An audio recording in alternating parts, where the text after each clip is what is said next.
Kelompok Hamas kembali melumpuhkan pasukan patroli Israel di lingkungan Al-Zaitun, kota Gaza. Mereka menjebak pasukan Zionis itu dan menguburnya di dalam terowongan. Akibat aksi Hamas tersebut, helikopter pasukan pertahanan Israel atau IDF kewalahan mencari jasad tentaranya. Dilansir dari Al-Mayadin pada Sabtu 15 Juni 2024, hal itu telah dikonfirmasi oleh Brigadir Qassam sayap militer Hamas. Menurut laporannya, Hamas kembali menjebak pasukan patroli IDF di lingkungan Al-Zaitun, yakni dengan menggiring mereka ke terowongan yang telah dipasangi peledak mematikan. Setelah para tentara Israel itu masuk, terowongan tersebut diledakkan dan membuat jasad IDF itu tertimbun. Seusai insiden tersebut, Hamas juga memantau helikopter Israel yang hendak mengevakuasi jasad para tentara.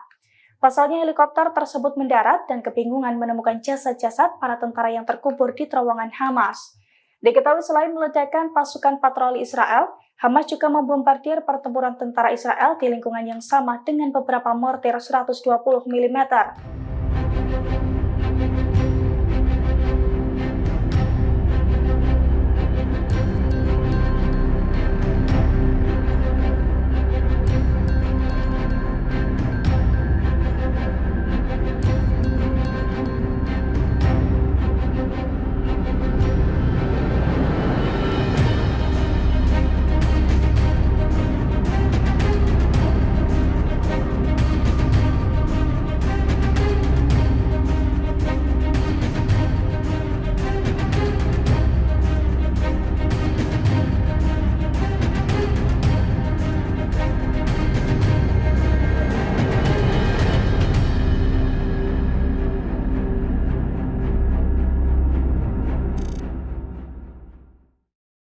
Download Tribun X sekarang, menghadirkan lokal menjadi Indonesia.